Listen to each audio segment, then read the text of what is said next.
आपके स्मरण में रहता है।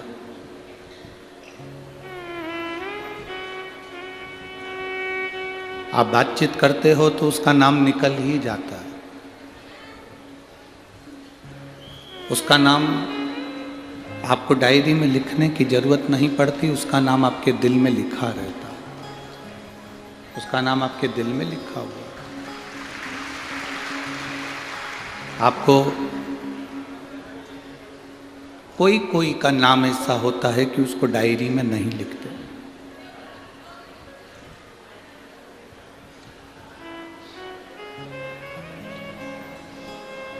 पूरी डायरी में सबका नाम लिखा, कोई विपिन का लिख रहा है, कोई विनोद का लिख रहा है, कोई कमल का लिख रहा है, कोई राजू का लिख रहा है, कोई किसी का लिख रहा है, कोई किसी का लिख रहा है, कोई किसी का लिख रहा है। पूरी डायरी में किसी ना किसी का नाम लिखा जा रहा है।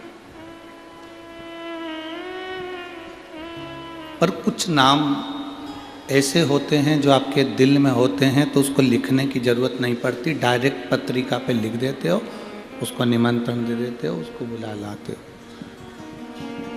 उसका निमंत्रण दिया और बुला लिया।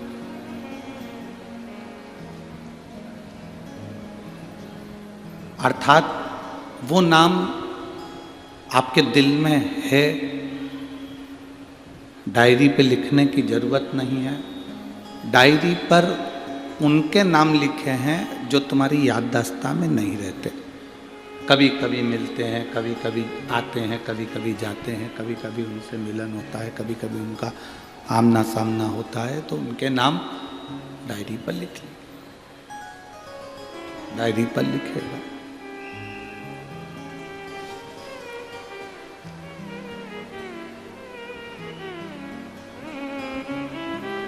एक नाम डायरी पर लिखा और एक नाम दिल में लिखा हुआ है कि इसको बुलाना है, उसको डायरी में नहीं लिखना, दिल से। उसी तरह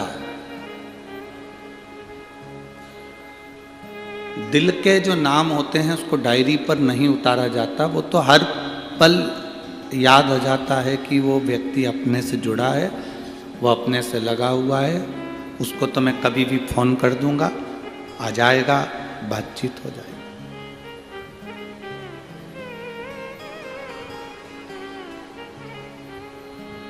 देवताओं के पास में भी एक डायरी है, उस डायरी में नाम लिखे जाते हैं। ब्रह्मा जी की भी एक डायरी है, भगवान विष्णु की भी एक डायरी है, डीले कम कर दो।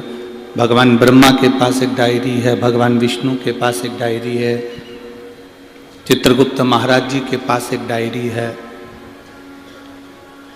धर्मराज के पास एक डायरी है, विधाता के पास में एक डायरी है। सबके पास में स्वयं गणेश जी महाराज भी एक डायरी अपने पास में रखते हैं। माँ जगत जननी माता सरस्वती भी एक डायरी अपने पास रखती है। माँ गायत्री भी अपने पास में एक ना एक डायरी रखती है।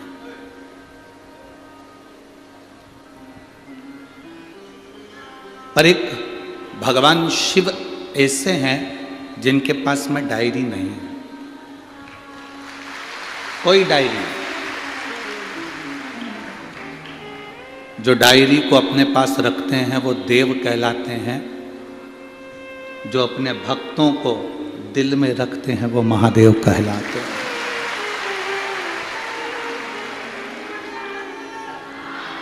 उनके पास में कोई डायरी नहीं है, उनके पास में लिखने के लिए कोई जगह नहीं, आवाज क्लियर नहीं हो रहा है, उनके पास कोई डायरी नहीं है, उनके पास कोई पेन नहीं है, वो अपने दिल पर, अपने हृदय पर लिख लेते हैं।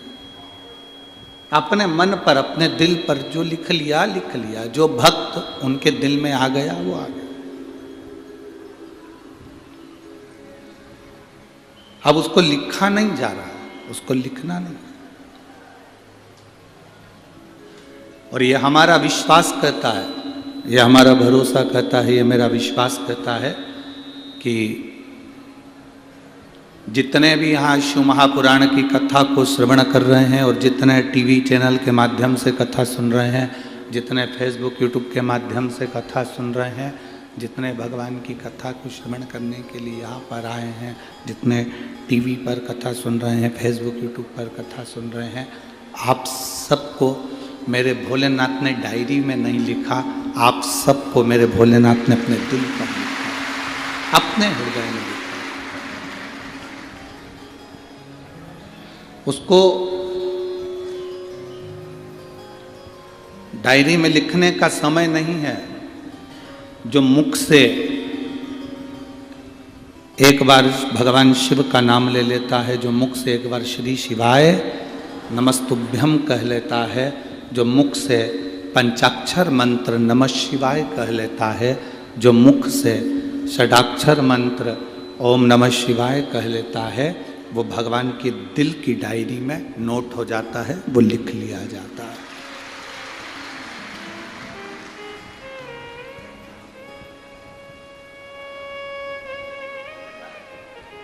फिर वो शिव का हो गया, शिव उसके हो गए।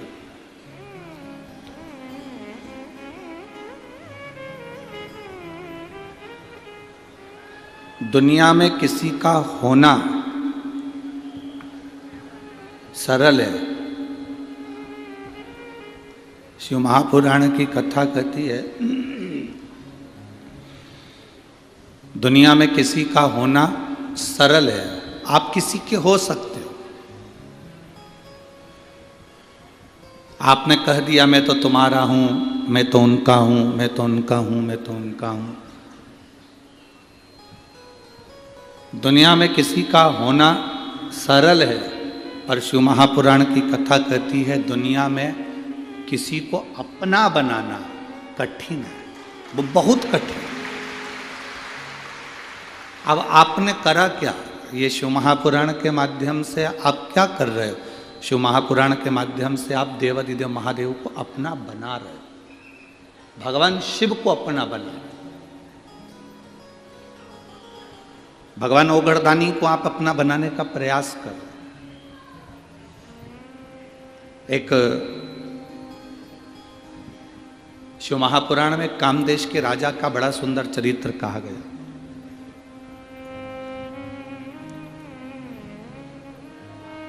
बड़ा सुंदर चरित्र है।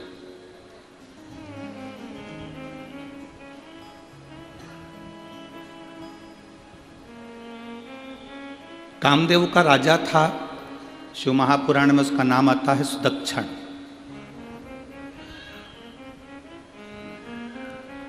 बड़ा शिव भक्त था। अब वो कामदेव का जो राजा था सुदक्षण, अपनी धर्म पत्नी सुदक्षिणी के साथ में भगवान शिव की आराधना किया करता था, भगवान शंकर की आराधना।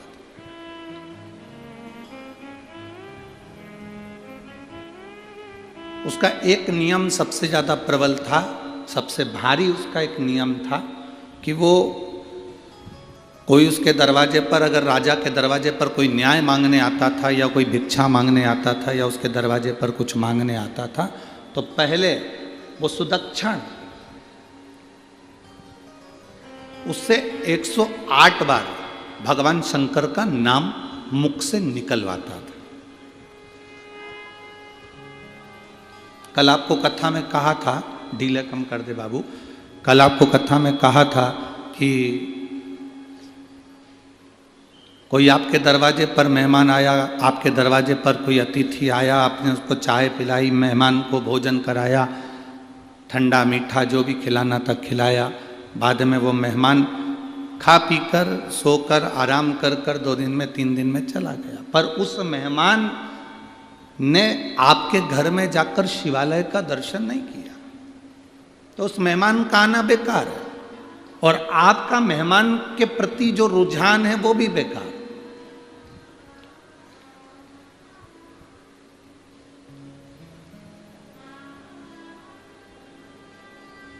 शंकर भगवान माता यशोदा जी के यहाँ पर मेहमान बनकर गए थे एक बार।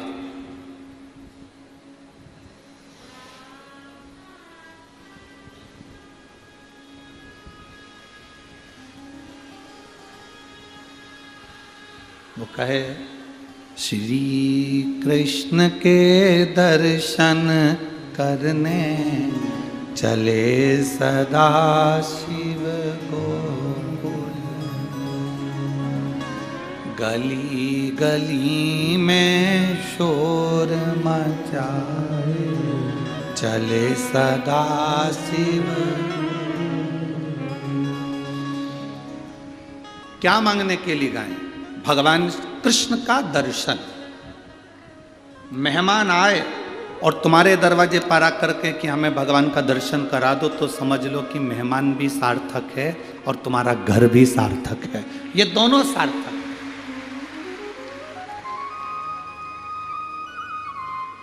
और खाया पिया चल दिया तो कोई बात।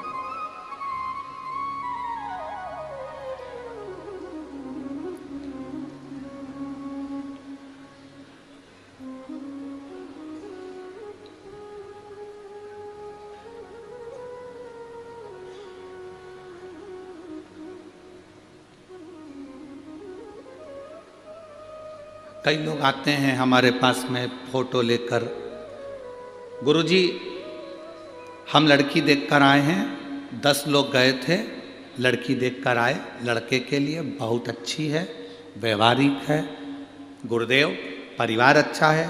हम पूरा घर का व्यक्ति गया था, 10 लोग गए थे, बैठे, जितना पूछा उतनी बोली, लड़की के मुंह से आवाज नहीं आए गुरुजी, ऐसी जोरदार लड़की है। आप देखकर बताओ कि लड़के के लिए कैसी रहेगी। उन्होंने फोटो दिया, हमने सिर से लगाया, उनको दिया।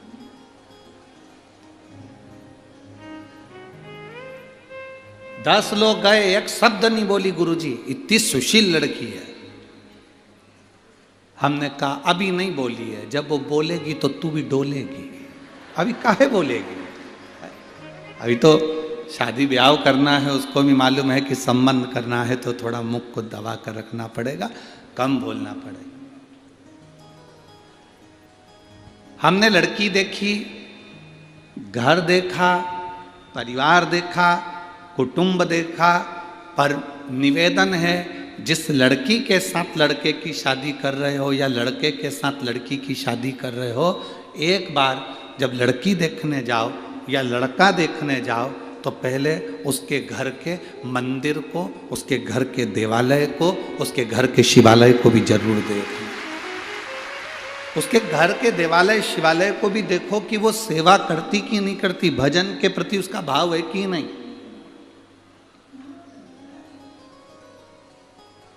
भगवान के प्रति उसकी भक्ति है कि नहीं।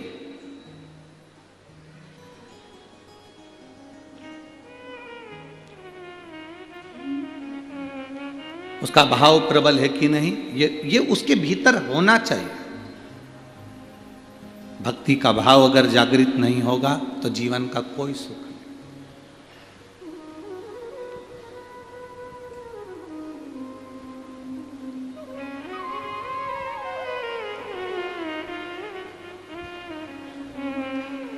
महाराज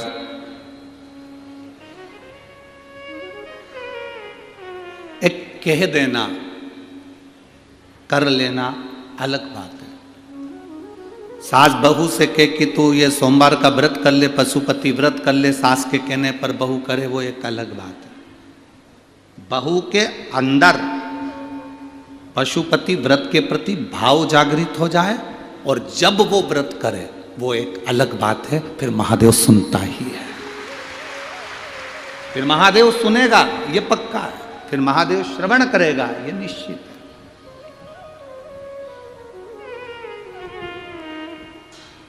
आप डांट रहे हो बेटों को तो ये कर ले, माता पिता को प्रणाम करा कर, गुरु जी को प्रणाम करा कर, यहाँ जाया कर, मंदिर जाया कर। आप डांट डांट कर बच्चों को अगर मंदिर भेज रहे हो, डांट डांट कर आप कथा में ला रहे हो, डांट डांट कर आप कहीं लेकर जा रहे हो, तो वो बहुत दिनों तक टिकने वाला नहीं है।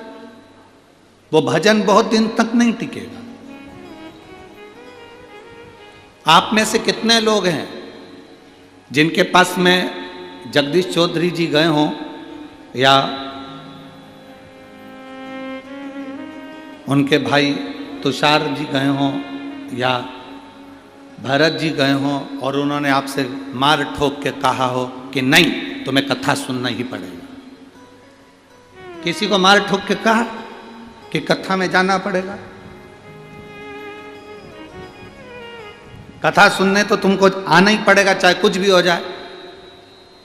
सियोर वाला मारा जा रहा है, तुम्हें तो आना ही पड़ेगा। ना ना ना, शिव महापुराण की कथा कहती है मार ठोक कर अगर किसी को बदला तो क्या बदला, वो बदलाव बहुत समय तक नहीं चलता, फिर वो बदलाव हो ही नहीं पाता, वो बदलाव नहीं हो पाता।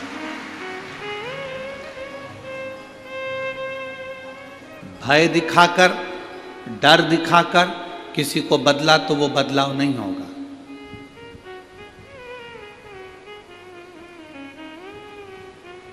सत्यनारायण भगवान की तुम्हारे यहां कथा होती है, किस किस के यहां हुई सत्यनारायण जी की कथा? जरा हाथ उठा, हुई सबके यहां? रखो। सत्यनारायण जी की कथा होती है तो सत्यनारायण भगवान की लोग कथा सुनने के लिए नहीं आते, उसकी शुरू में पूजन होती है उसमें नहीं आते। सत्यनारायण की कथा में लोग कब पहुंचते हैं? जम के बोलो जरा, जब प्रसाद मिलता है। क्योंकि सत्यनारायण की कथा में लिखा है राजा ने प्रसाद का अपमान कर दिया था, इसलिए राजा का राजपाट समाप्त हो गया था। फिर लिखा उसने सत्यनारायण भगवान के प्रसाद का अपमान कर दिया था तो वो राजा के साथ में ये दुख हुआ। फिर लिखा उसके यहाँ ऐसा हुआ तो उसने भगवान का अपमान कर दिया, इसलिए उसको ये तकलीफ हुई। पर शिव महापुराण में कहीं नहीं लिखा कि किसी ने शंकर भगवान का अपमान कर दिया और उसको दुख भोगना पड़ा हो। इतना जरूर लिखा है कि किसी को मार कर, ठोक कर, दबाव देकर, डरा कर, भय करा कर कभी उसको सत्संग में मत लगाओ। हमने कथा के दूसरे दिन की कथा में कहा था, कोई कहता है कि हमने इतने लोगों को बदल दिया, कोई कहता है हमने इतने लोगों को ये बना दिया, हमने इन लोगों को वापिस ये बना दिया। हमने एक बात कही थी, चोटे को तुम कितना भी धर्म बदलवा लो, चोर का कितना भी बदलवा लो, वो चोटा की चोटा ही रहेगा, वो कभी छूटेगा। उसको तुम कितना भी, आपका मन करे तुम कितना भी उसको बदलने का प्रयास करो, वो वैसा की वैसा ही रहेगा, वो नहीं बदले। शिव महापुराण में इतने सालों से आप लोग कथा सुन रहे हो, टीवी पर, आस्था चैनल पर, मोबाइल पर, फेसबुक पर, यूट्यूब पर। कभी हमने इस व्यासपीठ से ये नहीं कहा होगा कि आप नरक चले। हमने नरक शब्द यूज ही नहीं करा। हमने ये भी नहीं बोला कि तुम कथा सुनोगे तो बैकुंठ चले जाओगे। जो गए वो आज तक बताने नहीं आए कि हम बैकुंठ में हैं कि नरक में हैं। तुम्हारे जलगांव का कोई गया हो और आकर कहा हो तो बात दूसरी है, हमारे यहां का नहीं बताया। ना हम कभी कहते हैं कि तुम बैकुंठ जाओगे, ना हम कभी तुमसे कहते हैं कि तुम नरक जाओगे। नरक का भय हम नहीं दिखाते। बैकुंठ का तुमको बहुत सारा वर्णन कर दें कि बैकुंठ इतना सुंदर है और तुम उसमें जाके रहोगे, तुम ऐसा काम करो कि बैकुंठ चले जाओगे, तो हम आपको लोभ भी नहीं देना चाहते। ना हम आपको भय देंगे, ना हम आपको लोभ देंगे। पर इतना जरूर कहेंगे कि एक लोटा जल अगर शिव जी को चढ़ाओगे तो तुम्हारी जो ये जिंदगी आज चल रही है, ये जिंदगी सही से चलेगी और आप शिव भक्ति को पालो, शिव को प्राप्त करो। भय नहीं दिखाया कभी भी। इस व्यासपीठ से हमने ये लोभ नहीं दिखाया कि तुम बैकुंठ चले जाओगे या तुम अच्छा काम करोगे तो तुम ये ना, तुम अपनी जिंदगी सुधार लो। किसी बेटे को तुम मार ठोक कर अगर थोड़े दिन मंदिर भेज भी दोगे तो वो 15 दिन 20 दिन जाएगा, उसके बाद नहीं जाएगा। किसी बहू को ठोक कर, गाली देकर, अपशब्द कहकर मंदिर भेज भी दोगी। कई माताएं पशुपति व्रत करती है पर डर से करती है। मेरी सास बोल रही है, मेरे रिश्तेदार बोल रहे हैं, मेरी ननद बोल रही थी एक बार करके देख लूं, मेरी पड़ोसन बोली है तो इसलिए करके देख लूं। कर कर मत देखो, तुम्हारा जिस दिन दिल करे, कथा सुनते सुनते जिस दिन तुम्हारे मन में आ जाए कि मेरे बाबा व्यासपीठ से बोले हैं कि पशुपति व्रत करेगी, शिव जी को 1 लोटा जल चढ़ाएगी तो बाबा सुनेगा। जिस दिन तुमने वाणी में शिव को देख लिया, जिस दिन तुमने शिव महापुराण की कथा में शंकर की वाणी में शंकर को देख लिया, उस दिन तुम्हारा दिल कर जाएगा कि अब मुझे व्रत करना है और मेरा बाबा सुनेगा। एक महिला यहां बैठी है जिसको 24 साल तक औलाद नहीं हुई, 24 साल तक।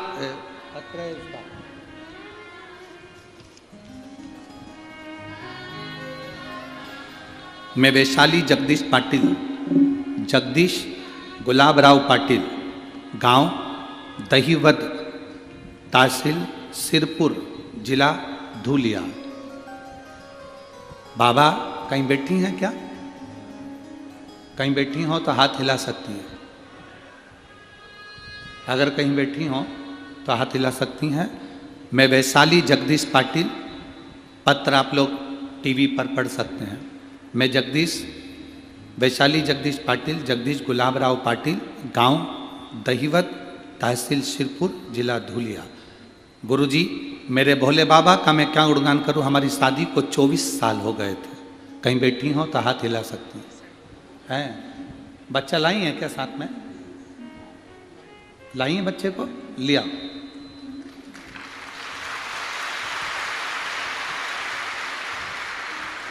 गुरुदेव 24 साल शादी को हो गए थे, फिर भी संतान का सुख नहीं था। गुरुदेव, मेरे पति एक प्राइवेट कंपनी में जॉब करते हैं।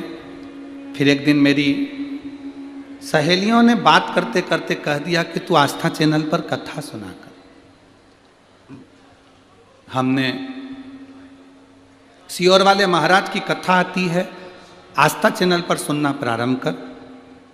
उन्होंने कहा सियोर वाले महाराज की कथा सुनो। आस्था चैनल पर सुनना शुरू किया।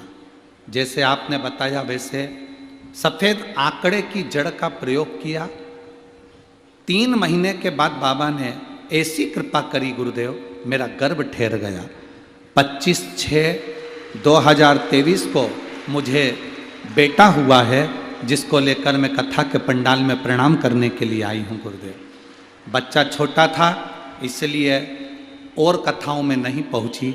ये मेरा पहला पत्र है गुरुदेव, इसको स्वीकार करना। 24 साल के बाद मेरे बाबा ने मेरी गोदी भर दी। ये शिव कथा अवघड़ी है। ये शिव,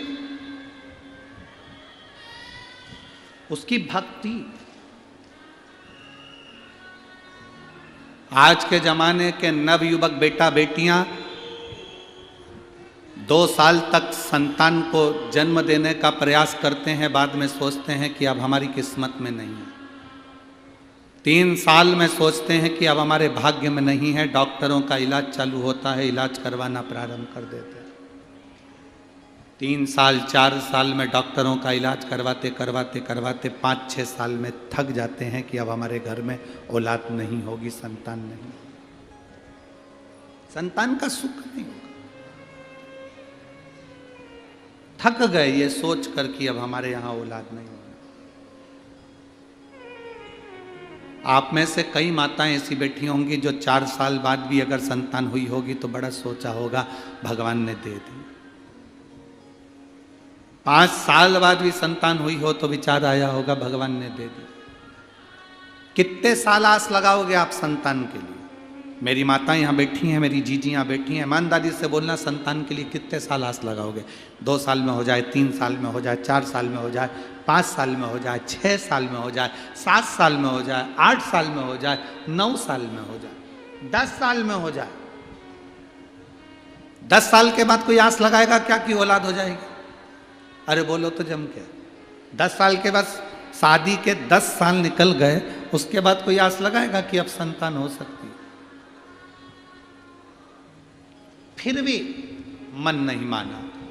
देवी देवता सारी दुनिया में धोख लगाए, प्रणाम करा, दंडवत करा, साष्टांग करा, कहीं से 12 साल निकल जाए, 13 साल निकल जाए, पर जिसके 20 साल निकल गए हों फिर क्या आस लगाओगे? और 20 साल के बाद भी 24 साल हो गए हों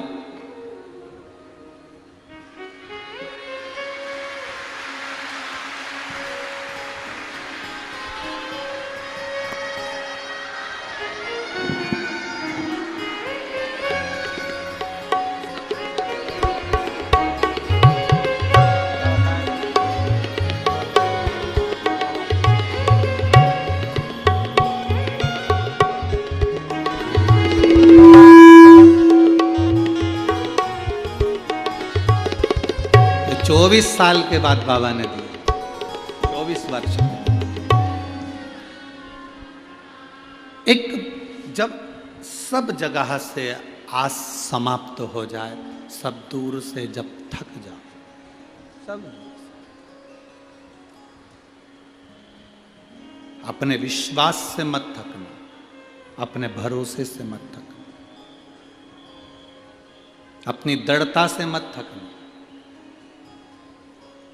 भरोसा नहीं टूटना चाहिए तुम्हारा, विश्वास नहीं छूटना चाहिए तुम्हारा।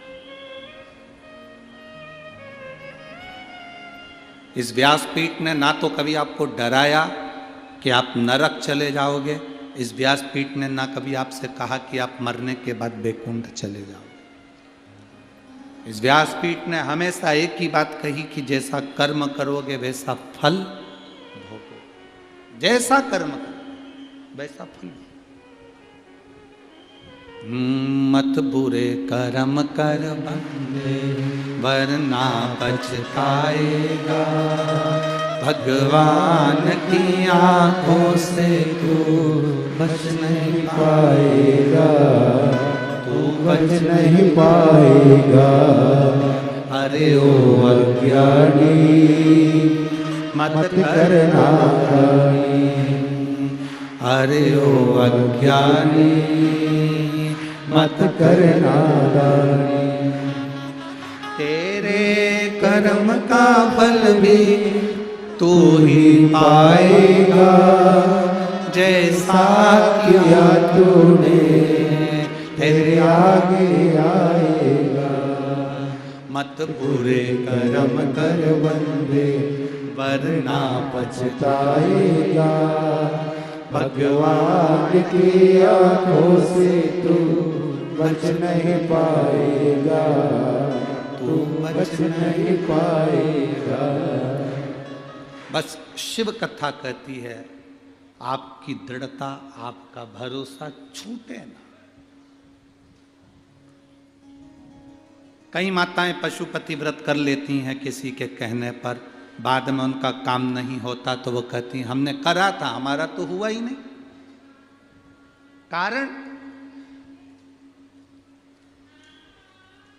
कारण तुम्हारे अंदर विश्वास प्रकट नहीं, तुम्हारे अंदर भरोसा प्रकट नहीं।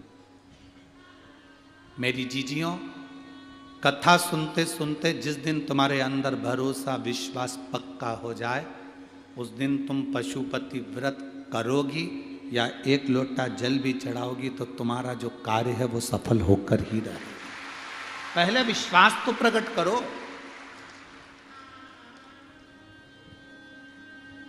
सास का दिल जीता ही नहीं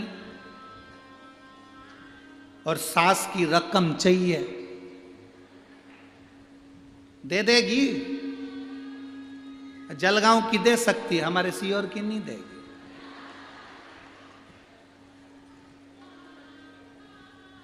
सास का दिल ही नहीं जीता,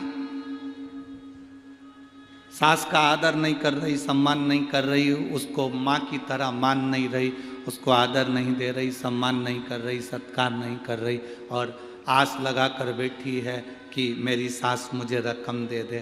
पहले दिल तो जीतो, सास के प्रति विश्वास तो जीतो कि मेरी सास मुझे प्रेम करती है, मेरी सास मुझे आदर देती है, मैं भी अपनी सास को आदर दूं। ये भीतर का जब प्रेम प्रबल हो जाएगा तब रोम रोम संत हो जाएगा, सास तुम्हें तिजोरी की चाबी दे देगी।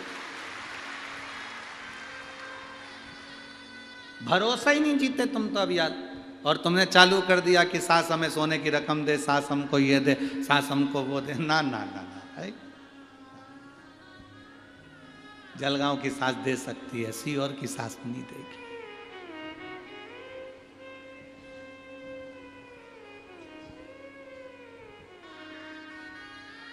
सीहोर की सास से मतलब क्या है? हमारा कुबेरेश्वर महादेव, जब तक उसके प्रति तुम्हारी भक्ति और विश्वास दृढ़ नहीं हो जाता, तुम्हारा भरोसा पक्का नहीं हो जाता, तब तक वो देता ही नहीं।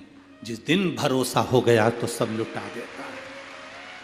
जिस दिन भरोसा पक्का हो गया, दृढ़ता पक्की हो गई, उसने दे दी।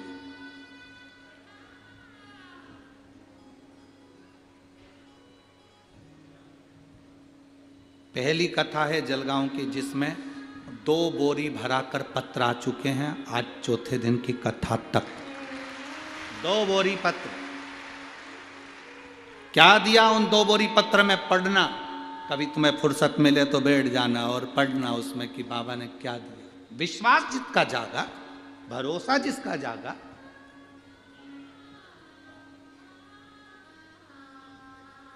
मार मार कर कहा जा रहा है पशुपति व्रत कर ले, सोमवार को लोटा भर के जल चढ़ाया कर, शिव जी के मंदिर जाया कर। अंदर से प्रेम ही नहीं, अंदर से विश्वास ही नहीं, तो क्या फायदा? पर मेरा विश्वास करता है, इस व्यासपीठ से हमारा विश्वास करता है, आप जो लाखों की संख्या में कथा सुनने के लिए आए हो, टीवी पर, आस्था चैनल पर इतने चैनल आते हैं, सारे चैनल छोड़कर 2 बजती है और आप कथा के लिए इतने आतुर हो जाते हो कि टीवी आँख खोलकर, मोबाइल खोलकर ऑफिस में बैठ जाते हो। यह हमारा विश्वास करता है कि आपके अंदर विश्वास जागा है। आपके अंदर विश्वास जागा है मतलब आप यहाँ से कथा सुनकर जाओगे, दिल से प्रार्थना कर कर जाओगे, तो तुम्हारे अंदर जो विश्वास जागा है, तुमने बाबा से जो झोली पसार कर मांगा है, ये विश्वास करता है कि अगली कथा जहाँ होगी वहाँ तुम्हारा भी लेटर, तुम्हारा भी पत्र वहाँ पर होगा। ये निश्चितता है, ये भरोसा।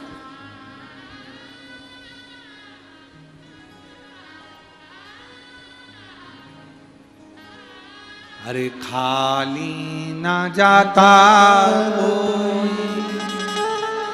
दर से तुम्हारे, खाली ना जाता कोई दर से तुम्हारे, मैं भी खड़ा हूँ नदी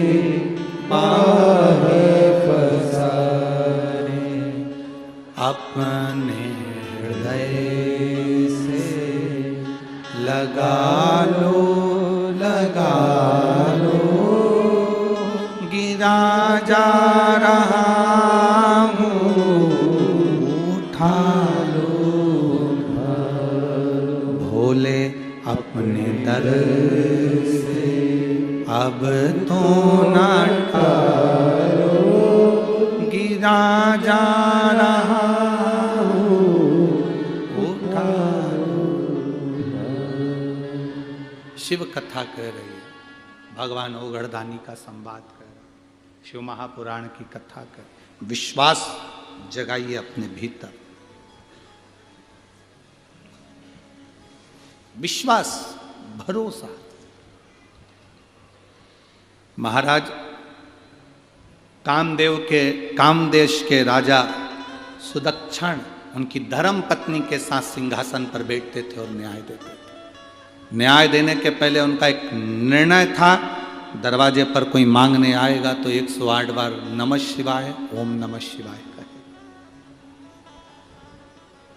न्याय दिया जाएगा तो उसमें भी श्री शिवाय नमस्तुभ्यम या ओम नमः शिवाय कहा जाएगा। बहुत जरूरी है।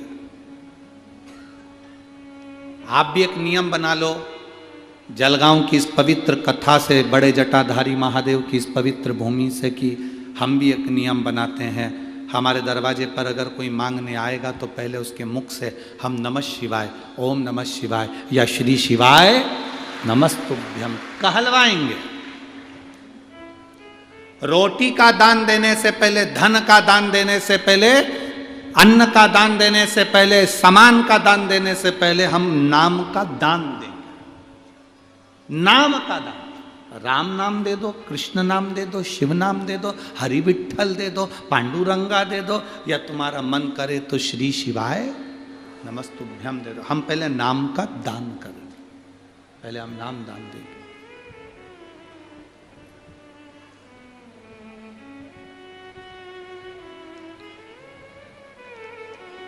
क्यों? उसका क्या कारण है? नाम दान देने का उसका कारण क्या है? उसका कारण केवल इतना है कि हमारे घर का जो भोजन लेकर जाएगा जो भोजन करेगा शिव भक्ति में, वो भगवान का अगर हमारे घर का भोजन करे और उस भोजन उसके शरीर में अगर असर करे तो वो भी दिन भर में 24 घंटे श्री शिवाय नमस्तुभ्यम कहता रहे, भगवान का भजन।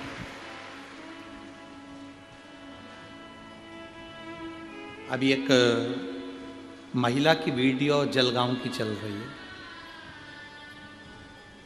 अब कौन महिला है हमें तो नहीं मालूम, पर उस महिला की वीडियो सोशल मीडिया पर चल रही है। वो एक छोटा सा माइक यहाँ कसी हुई है, यहाँ पर उसने माइक कस रखा है और यहाँ से उसने एक हेड वो माइक लगा रखा है। उसके पास में एक झोले में टॉफियाँ हैं, शायद आप लोगों में से कोई से मिली होगी या आप लोगों ने भी देखा होगा।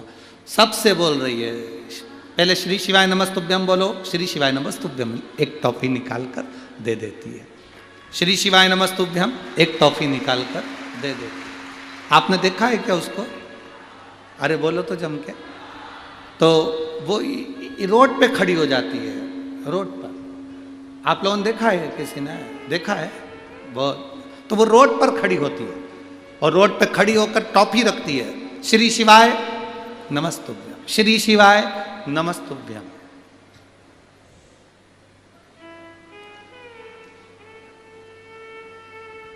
जब सोशल मीडिया पर वो वीडियो चली तब हमने हमारे बच्चों को भेजकर पूछवाया, जरा पता करो कि वो कितनी टॉफी देती है, कितनी टॉफी। तो प्रतिदिन 1008 टॉफी वो लेकर चलती है प्रतिदिन। अब 1008 लोगों से श्री शिवाय नमस्तुभ्यम कहलवाना, फिर उनको टॉफी देना, उनका मुंह मीठा कराना, और खुद भी बोल रही है, सामने वाला भी बोल रहा है। कुछ लोग बाजू में से जा रहे होंगे तो वो भी सुन रहे हैं, सुन रहे। पुण्य कितना, क्या उसका फल खाली हो सकता है?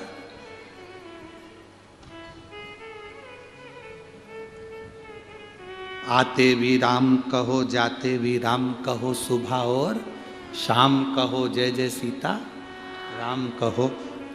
क्या भजन जो हम कर रहे हैं, मंत्र जाप जो हम कर रहे हैं, नाम जाप जो हम कर रहे हैं, वो खाली जा सकता है? नहीं। आज मंदिरों में लोगों ने लिख दिया दरवाजे पर श्री शिवाय नमस्तुभ्यम। आप बड़ा जटाधारी का मंदिर का दर्शन करने जाना, उसके भी दरवाजे पर लिखा हुआ है श्री शिवाय नमस्तुभ्यम। कोई पढ़ेगा, उसकी आंखों से वो अंदर जाएगा। कोई बोलेगा तो सुनकर वो अंदर प्रवेश करे। उसका फल हमारे लिए है, उसका फल हमारे लिए है।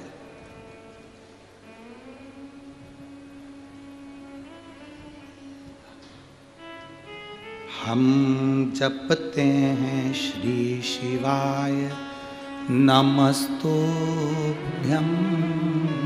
हम जपाते हैं श्री शिवाय नमस्तुभ्यम,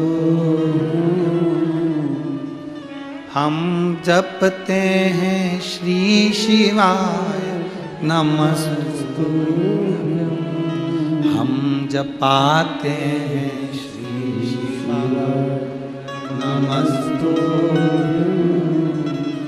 सार दुनिया का श्री शिवाय नमस्तुभ्यम,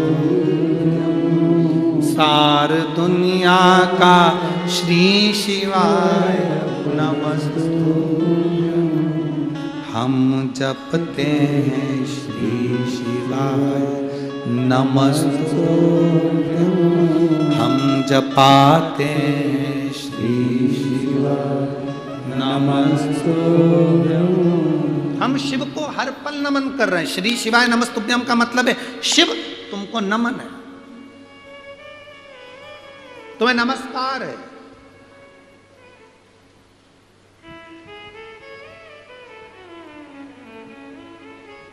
आप किसी को बार बार सलूट मारिए, बार बार सलूट मारिए, बार बार प्रणाम करिए, बार बार प्रणाम करिए। कितनी भी दुश्मनी हो, बार बार उसको प्रणाम करो, नमन करो, दंडवत करो, साष्टांग करो, बार बार उसको नमन करो। कितनी भी दुश्मनी हो, उसके दिल में दया आई जाती है। जब बार बार श्री शिवाय नमस्तुभ्यम कहोगे तो मेरा भोला भी पसीचेगा जाएगा। हम बार बार प्रणाम कर रहे हैं, बार बार नमन कर रहे हैं। शिव महापुराण किस किस के घर में है? आप लोगों में से कितने लोग हैं जिन्होंने शिव पुराण पढ़ी है? शिव महापुराण की विद्येश्वर संहिता में लिखा है, जो एक बार मुख से श्री शिवाय नमस्तुभ्यम कह देता है, उसके मुख का मात्र दर्शन कर लो तो अश्वमेध यज्ञ का फल प्राप्त हो जाता है। विद्येश्वर संहिता में शिव महापुराण के अंतर्गत लिखा, मात्र मुख का दर्शन करने वाले को भी कोटि कोटि पुण्य फल प्राप्त हो जाता है। अब कामदेश के राजा सुदक्षण अपनी धर्म पत्नी सुदक्षिणी के साथ बैठे हैं। न्याय करने से पहले 108 बार भगवान का नाम लिवाते। तुम्हारा न्याय होगा, पहले मंत्र बोलो, बोलो नमः शिवाय, बोलो ओम नमः शिवाय, बोलो श्री शिवाय नमस्तुभ्यम, और न्याय होगा निश्चित है। दान मांगने आयो, हम दान देंगे। अंदर से आटे की कटोरी भर कर लाओ, या चावल देने जाओ, या कुछ देने जाओ, तो उससे पहले महाराज जी श्री शिवाय नमस्तुभ्यम। महाराज जी को क्या हो गया, ये क्या बोल रहे? बोलो श्री शिवाय नमस्तुभ्यम।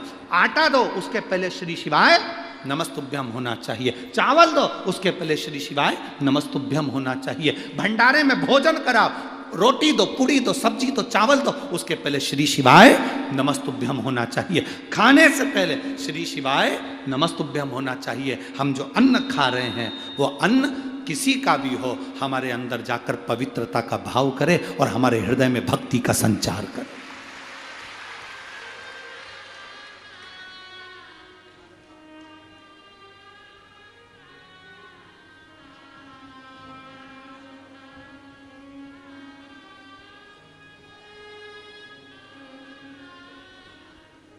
अवश्य पाइए।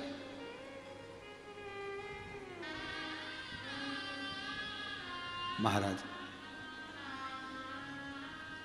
राजा सुदक्षण न्याय करने के लिए बैठे थे। न्याय देने से पहले उनके मुख से निकला हुआ मंत्र का स्मरण सुख देता। एक दिन राजा सुदक्षण घोड़े पर सवार होकर मृगा करने के लिए वन में पहुंच गए, रास्ता भूल गए, मार्ग भूल गए। राजा सुदक्षण मार्ग से भटक गए।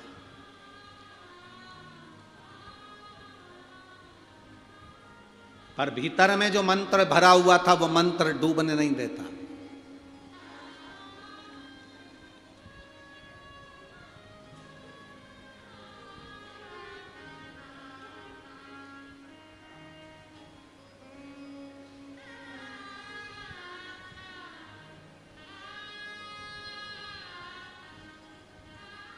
हमारा तो केंद्र में बैठे हुए सनातनियों से केवल इतना सा निवेदन है,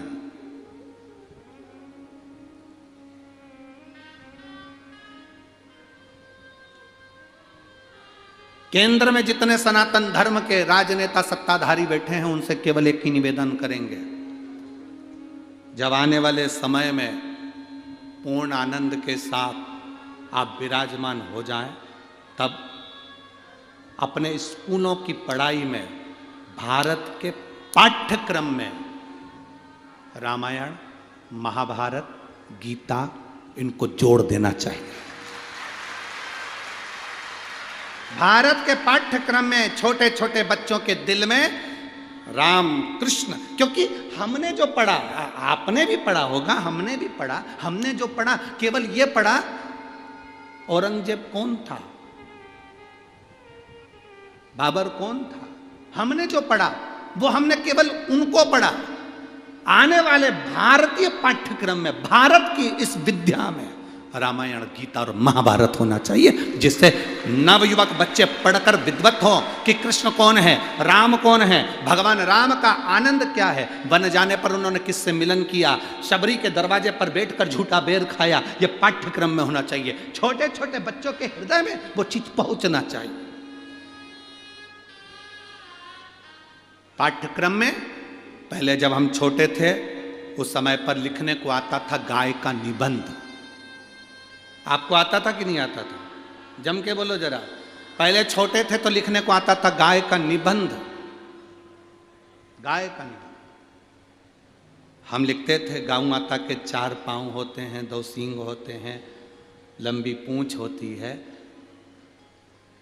गाय के ऊपर हम मनन चिंतन करते थे कि और क्या क्या लिख सकते हैं। बोलो री जीजियो, सही है कि गलत है?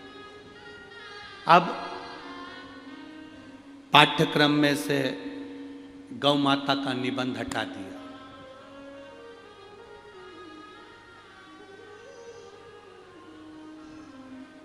दूसरा निबंध लिखो, मैडम हेरी का निबंध लिखो। फिर लिखा चार्ली का निबंध लिखो। फिर उसका निबंध लिखो। कोई राजनेता का निबंध लिखो, कोई सत्ताधारी का निबंध लिखो। कोई राजनेता का निबंध लिखवा रहा है, कोई सत्ताधारी का निबंध लिखवा रहा है, कोई किसी का निबंध लिखवा रहा है। हमारी गौ माता को सो पाठ्यक्रम में से निकाल कर बाहर कर दिया। पहले छोटा छोटा बच्चा जब गौ माता का निबंध लिखता था तो गाय के प्रति प्रेम जागृत होता था, तो दरवाजे पर आई हुई गाय को एक रोटी देकर भेजता था। अब वो प्रेम जागृत नहीं है। अब हम कह रहे हैं गौ माता की रक्षा करो, बच्चों से कह रहे हैं गौ माता की रक्षा करो, गौ माता की सेवा करो। बच्चों के अंदर अंदर से फीलिंग ही नहीं आ रही है।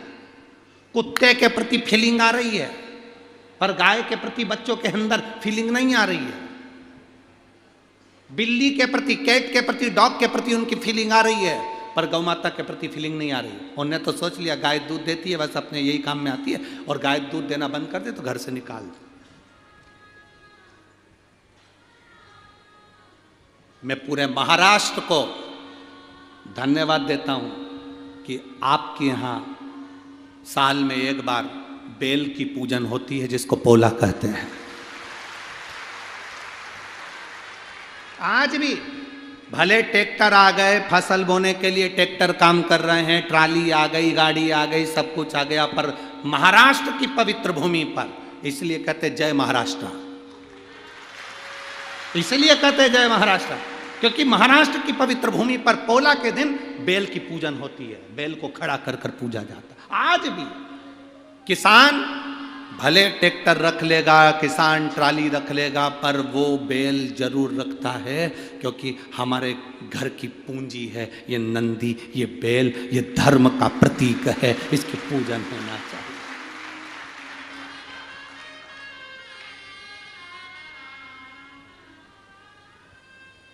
भूल जाए भाई, दुनिया में सब दूर जाओ, और बड़े बड़े संतों से भी कहेंगे, हम साधुओं से भी कहेंगे, गुरुओं से भी कहेंगे, तुम दुनिया में बहुत सारी जगह जाना, पर एक बार महाराष्ट्र की धरा पर आकर देखना, जो संत का सम्मान महाराष्ट्र करता है उसके बराबर कोई नहीं कर सकता।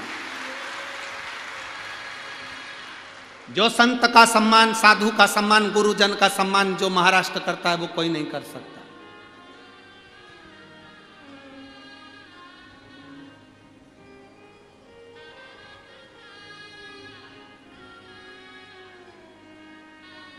छोटे छोटे गांव में चले जाओ तो मांगने वाला जो कपड़े भी बदल कर मांगने आ जाता है, तो गांव के लोग उसके भी पांव पड़ लेते हैं, बाबा जी आए हैं, बाबा जी।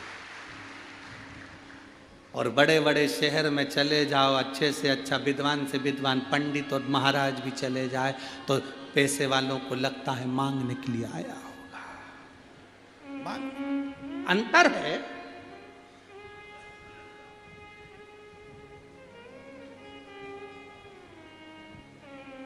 शहर में संत को भी मंगता समझा जाता है, और गांव में मंगते को भी संत समझा जाता है। ये रीति है, ये रीत है। बड़े बड़े शहरों में कोई संत, कोई साधु सन्यासी चले जाए, किसी के घर में तो लगेगा मांगने आया होगा, कुछ लेने आया होगा। गांव में कोई मंगता भी चले जाए, भैया दे दो, उसको भी संत समझते। बाबा जी बैठो, भोजन करो, प्रणाम करा, नमन करा, साधुता। क्योंकि ये महाराष्ट्र की पवित्र भूमि संतों की भूमि है। संत एकनाथ, संत ज्ञानेश्वर, संत तुकाराम, संत नामदेव, मुक्ताबाई, ये पवित्र भूमि कोई साधारण है? जिस भूमि पर संतों ने जन्म लेते रहे और इस पवित्र भूमि से ऐसा ज्ञान दिया कि दुनिया का कोई व्यक्ति उसको बस केवल धारण कर ले। संत ज्ञानेश्वर एक बार बैठे हुए थे, संत ज्ञानेश्वर बैठे हैं, एक महिला आ गई संत ज्ञानेश्वर के पास।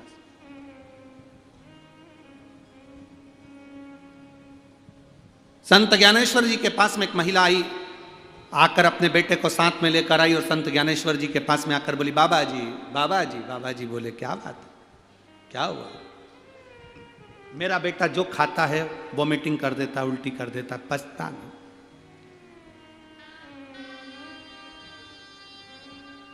बाबा जी इसके लिए कुछ बता दो।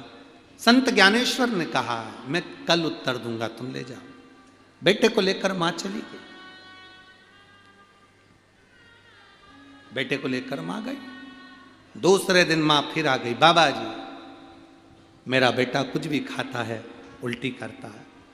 संत ज्ञानेश्वर ने उस मां के बेटे को अपने पास में बुलाकर कहा, बाबू आप मीठा ज्यादा खाते हो, गुड़ ज्यादा खाते हो?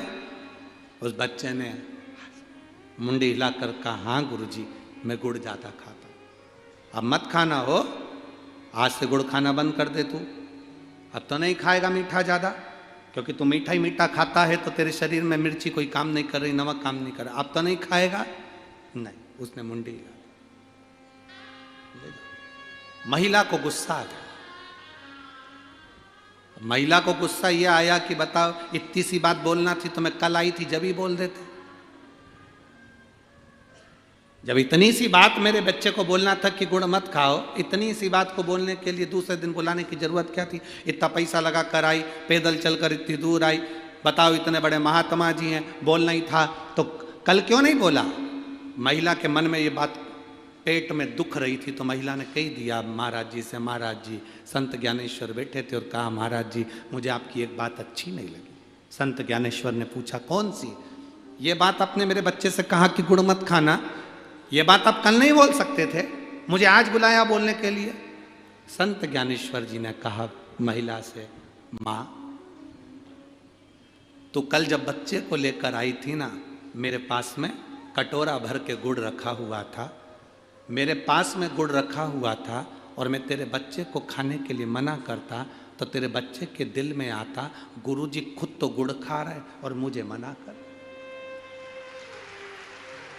गुरुजी खुद तो गुड़ खा रहे और मुझे मना कर रहे। इसलिए संत ज्ञानेश्वर ने कहा, मां तेरे जाने के बाद कल से मैंने इस गुड़ का त्याग कर दिया था, क्योंकि मैं पहले छोड़ूंगा तब तो बच्चा छोड़ेगा, हम सुधरेंगे तब तो युग सुधरेगा। ये संत है महाराष्ट्र के, ये पवित्र भूमि के संत है, साधु है, सन्यासी, तपस्वी, साधक, उपासक। कोई साधारण है क्या? पहले खुद छोड़ो तब दूसरे को कहो।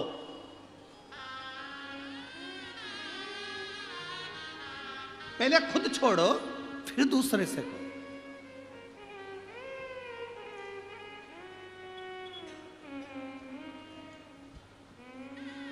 अपनी जिंदगी पर जो बीता होता है और शंकर ने जो दिया होता है वही आप लोगों के बीच में परोसा जाता है। हमने भी हमारी जिंदगी में बड़ा दुख देखा, हमारे पिताजी ने भी दुख देखा, माता ने भी दुख देखा। वो दुख देखते देखते जो शिव ने साथ दिया आपके सामने वो प्रस्तुत करते हैं।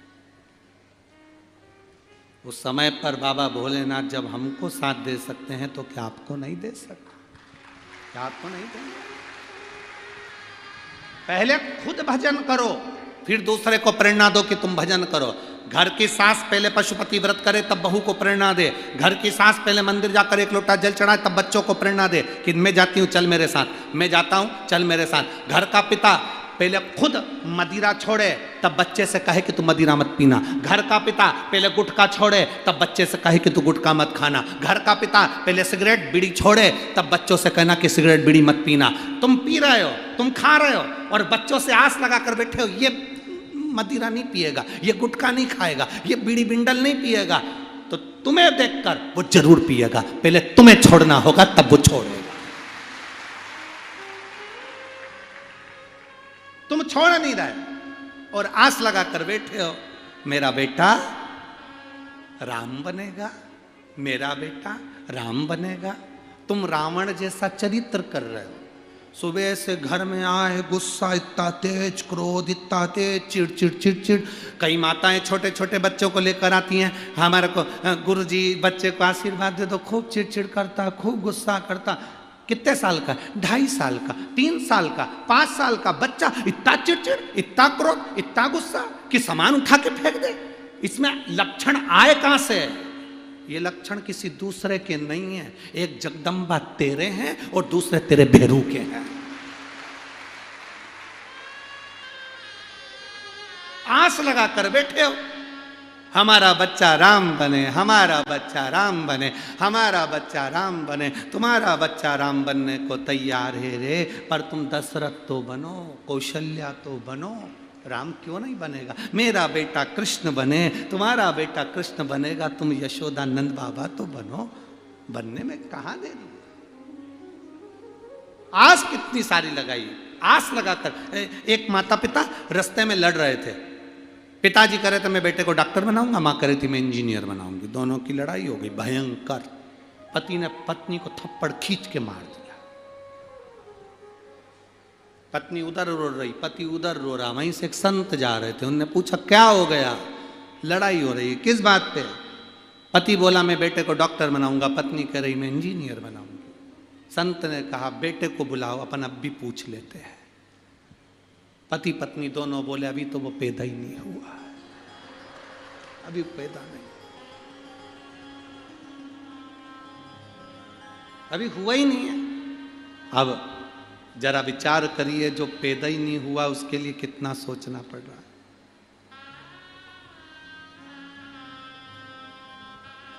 जो पैदा ही नहीं हुआ उसके लिए कितना सोचना। हम आस लगा कर बैठे हैं हमारा बच्चा राम बनेगा, हमारा बच्चा खूब ये करेगा वो करेगा। बच्चों से पूछा तो जाए क्या कर रहे हैं। आज के जमाने में जरा सा बच्चों को टोक दो, बच्चे गुस्से में लाल हो जाते हैं। ये गुस्सा आया कहां से? तुम्हारे पास से। जैसा देखेगा बच्चा वैसा करेगा। एक मां ने अपने बेटे से पूछा बेटा क्या कर रहे हो? बेटा बोला मां पढ़ रहा। वाह, मेरा बेटा पढ़ रहा है। क्या पढ़ रहे हो? मां तुम्हारी होने वाली बहू के मैसेज पढ़ रहा हूं।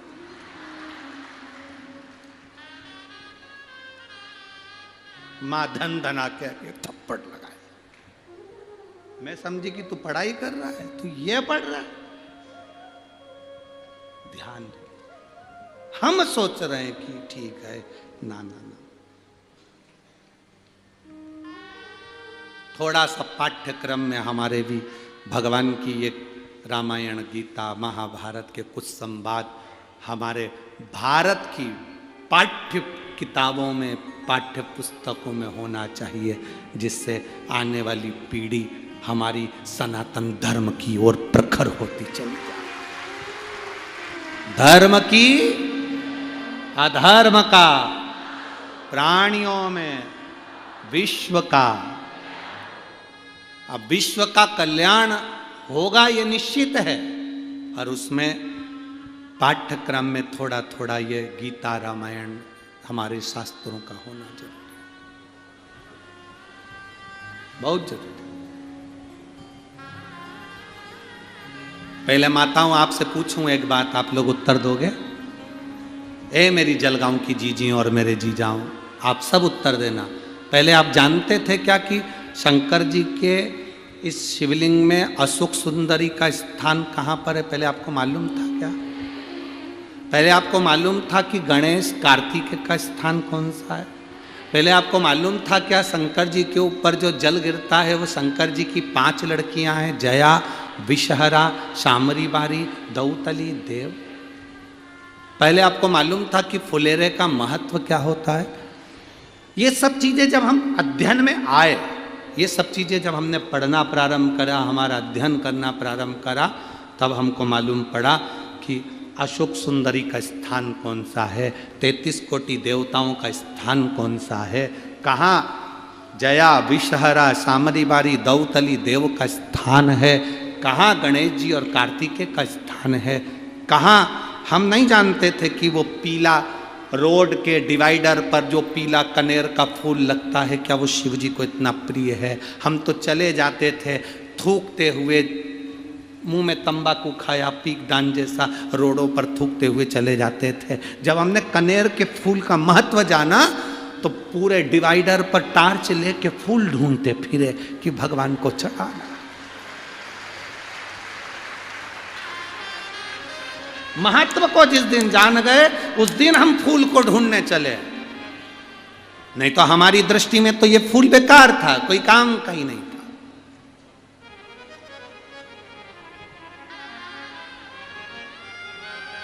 काली मिर्ची का महत्व क्या है, जिस दिन हम जाने तब समझ में आया कि क्या काली मिर्ची भी इतनी तेज होती है कि लोगों को लग जाती है।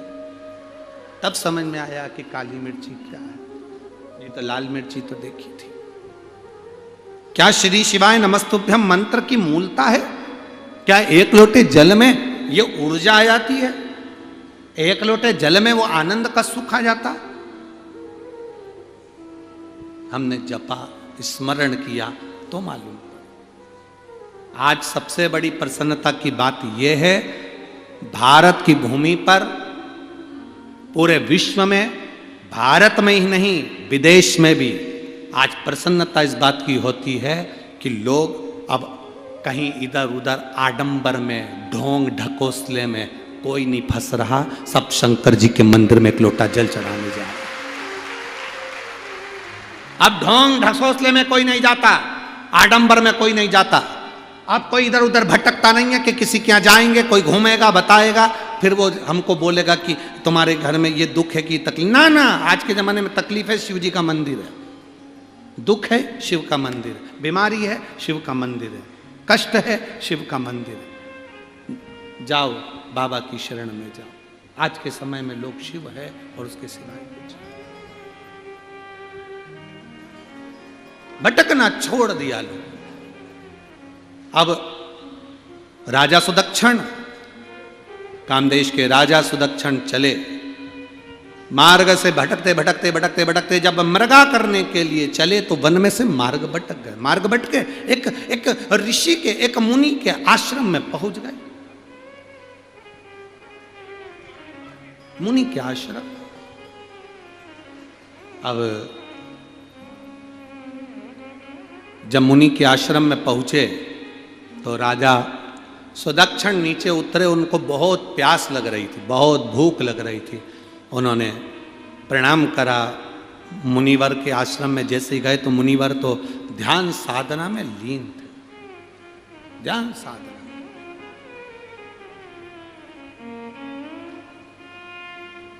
राजा का फर्ज है प्रणाम करना, नमन करना। जो राजा बनता है, जो राजा होता है, किसने क्या बोला, किसने क्या करा, किसने क्या कहा, राजा को उससे मतलब नहीं होता। एक बात अपनी जिंदगी में उतार कर रखना बहुत अच्छी। राजनीति के अंतर्गत कोई हारता है, कोई जीतता है। जब तुम राजा बनकर बैठ जाओ, जब तुम जीत जाओ, राजा बनकर सिंहासन पर बैठ गए, उस सिंहासन पर बैठने के बाद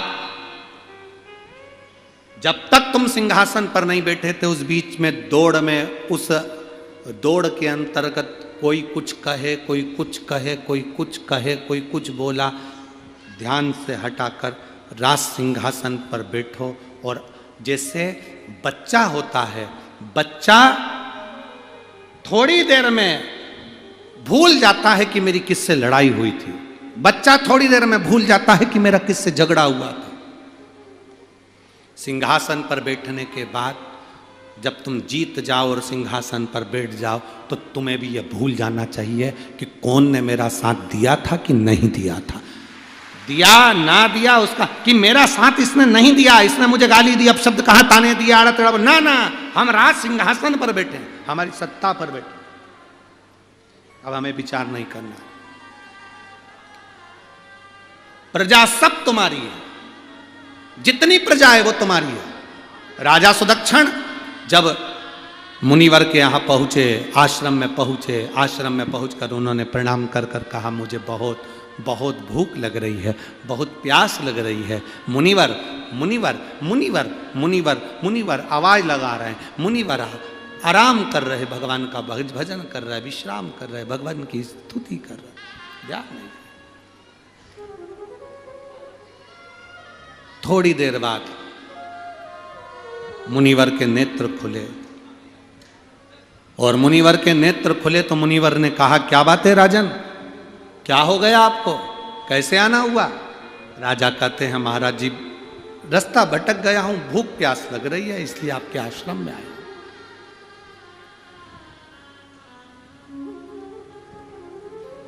भूख प्यास लग रही है इसलिए आपके आश्रम में आया हूं।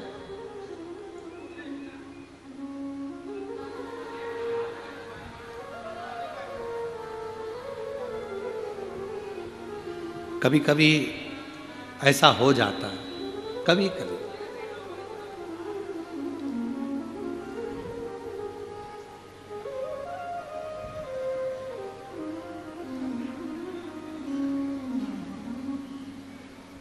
अब वो कभी कभी स्मरण में आ जावे।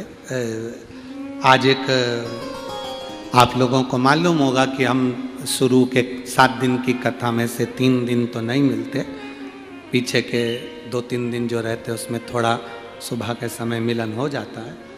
तो आज एक भाई आए ऊपर, और पहले कोई मिलकर चले गया, कोई चले गया, फिर एक आए,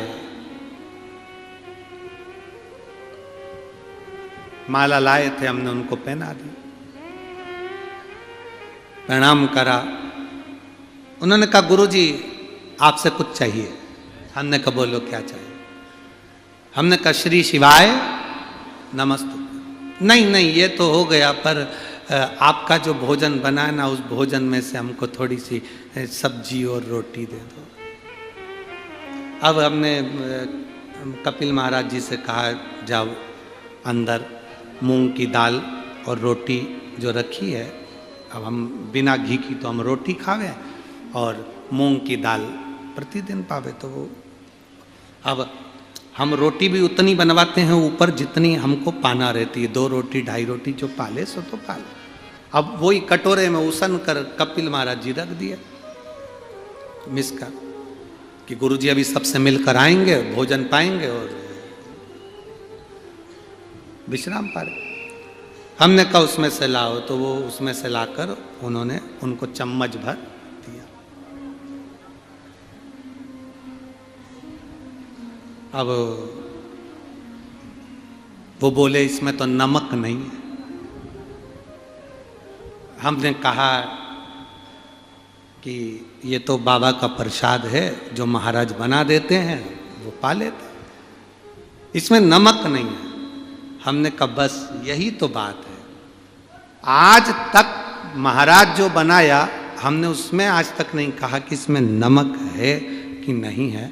जो प्रसाद मिला, ठाकुर जी को भोग लगा, वो पा लिया।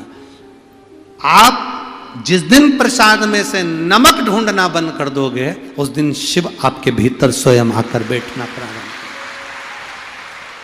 हम क्या ढूंढ रहे हैं, हम क्या प्राप्त कर रहे हैं? कथा में आने से पहले कई लोग ऐसे होते हैं जो ये देखते हैं कि यहां बैठूं कि वहां बैठूं, वहां बैठूं कि वहां बैठूं, किस स्थान पर जाऊं, किस स्थान, किस जगह पर जाऊं बैठने। शिव महापुराण की कथा कहती, कोई स्थान मत देखिए, जहां तुमको जगह मिल जाए वहां बैठ जाओ। शिव कथा का रसपान तुम्हारी कानों में जाना चाहिए, तुम्हारे कर्ण में जाना चाहिए, और कथा को सुनो। आरती हो, कर्पूर गौरम हो, प्रणाम करो, भूमि की रज को मस्तक लगाकर अपने घर पर चले जाओ। मेरा बाबा खुद तुम्हारे पीछे पीछे तुम्हारे घर तक चलेगा। हम कुछ ढूंढने के लिए आए हैं, अगर हमें ढूंढना है तो हम शंकर को ढूंढे, नमक को नहीं। हमें ढूंढना है तो हम भगवान शिव को ढूंढे, आसन को नहीं। हमें ढूंढना है तो हम शिव को ढूंढे, हम ये ना ढूंढे।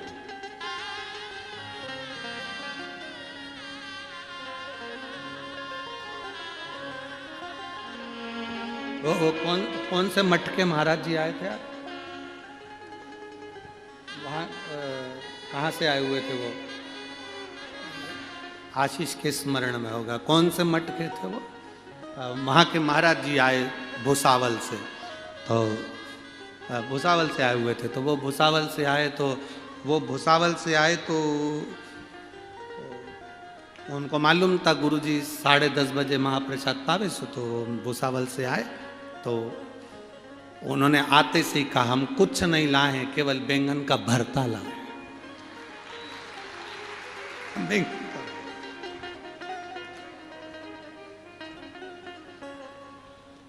हमारे दत्त मंदिर में, हमारे बाबा के, हमारे उस आश्रम में वो बनता है और लोग उसको पाते हैं। हम आपके लिए वही लेकर आए।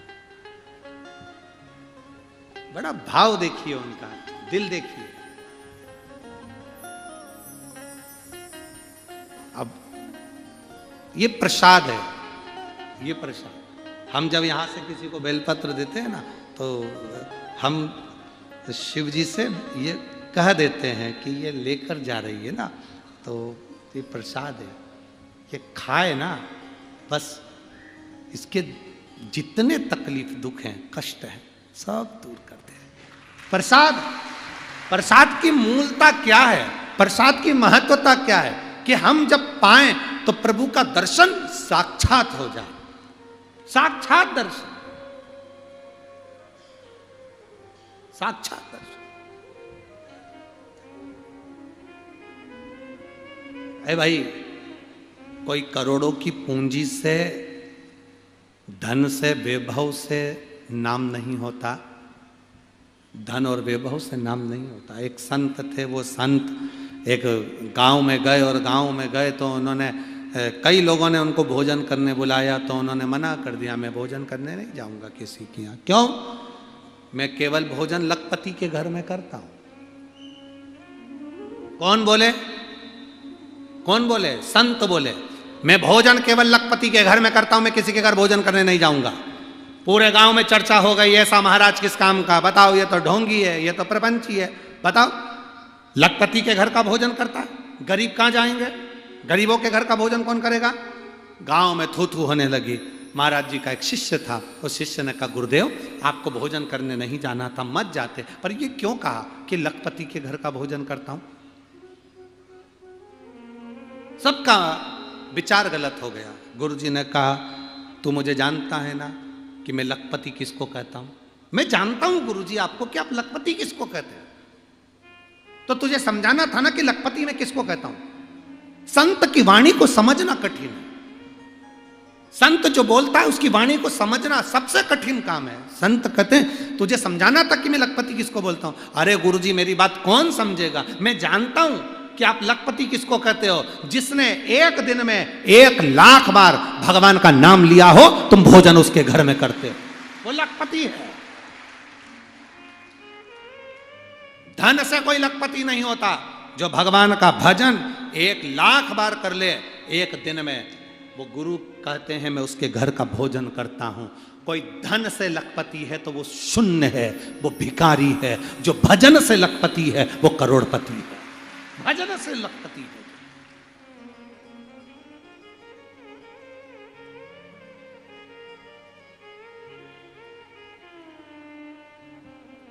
आप लोगों में से कितने लोग हैं जो शेगांव गए हैं? गए हो शेगांव? चलो, स्वामी समर्थ जी के यहां गए हैं दर्शन करने के लिए? ठीक है। संत के यहाँ, संत तुकाराम जी के यहाँ, संत ज्ञानेश्वर जी के यहाँ, संत स्वामी समर्थ जी के यहाँ, शेगांव गजानन महाराज जी के यहाँ आप लोग जाते होगे। मेरा विश्वास कहता है जब भी किसी संत के दरवाजे पर जाना, होटल में भोजन मत करना। संत के यहाँ जाकर भले 20, 25, 50 रुपए की थाली मिले, आश्रम का फ्री में मिले, उसमें नमक हो ना हो, स्वाद हो ना हो, पहले उस आश्रम का भोजन ग्रहण करो।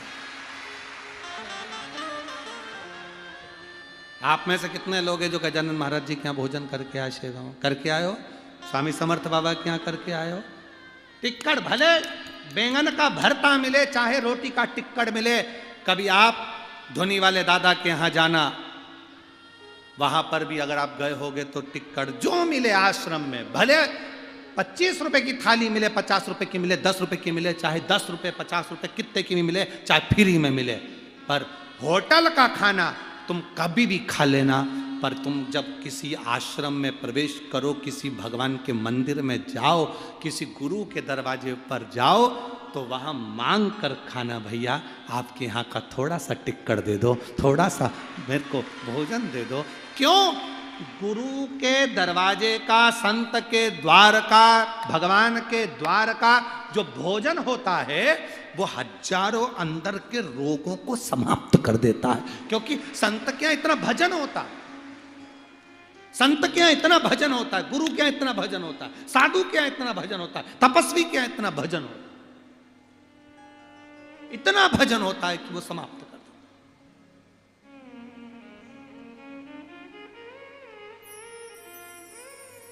है। गुरु क्या इतना भजन होता है कि वो रोग समाप्त। हम मंदिर जाते हैं, मंदिर में जाने के बाद, आरती होने के बाद जल छींटते हैं, छींटते कि नहीं छींटते हैं? क्यों छींटते हैं? मंदिर में जो जल रखा रहता है, आरती के समय पर घंटी बजती है, भजन गाते हैं, स्मरण करते हैं, मंदिर के उस जल के अंदर उस वाणी का कंपन आ जाता है। वो कंपन जब फेंका जाता है, छीटा जाता है, तब जीवात्मा को उससे तृप्ति अनुभव होता है, उसका मोक्ष होता है, उसका सुख अनुभव होता है। राजा सुदक्षिण पहुंचे, राजा सुदक्षिण और महाराज, राजा सुदक्षिण जब महाराज मुनिवर के सामने जाकर कहते हैं मुझे भूख प्यास लगी है, मुनिवर ने कहा राजन तुम्हें भूख प्यास लग रही है? हाँ लाओ मैं फल लेकर आता हूं।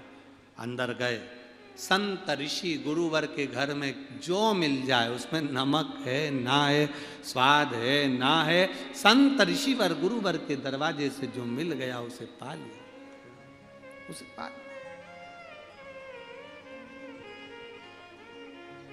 संत गुरु के दरवाजे से जो मिल गया उसे पा लिया, उसे गुरु उसे पाया।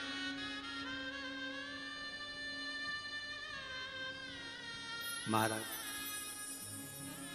अब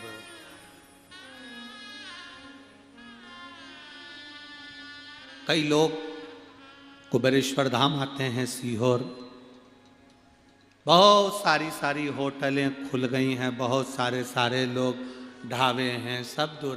पर आप भले ढाबे पर भोजन करो, होटल पर भोजन करो, पर कुबेरेश्वर धाम जब जाएं, जिस समय भोजन का हो या खिचड़ी का प्रसाद भी, वहाँ ज़्यादातर तो खिचड़ी का जो प्रसाद मिलता है आप उसे पाएं, भले वो पतरी हो, गाढ़ी हो, कट्ठी हो, उसको थोड़ा सा पाएं, मांग कर, साफ कर कर बर्तन फिर जाए। उसका फल कितना है? कई लोग तो आते हैं तो उसमें डब्बा में थोड़ा सा देना, साहब लेकर जाना। दिन भर कुबेरेश्वर धाम की कंकर शंकर की भूमि पर दिन भर भगवान का भजन, दिन भर श्री शिवाय नमस्तुभ्यम जपा जा रहा है, दिन भर दिन भर।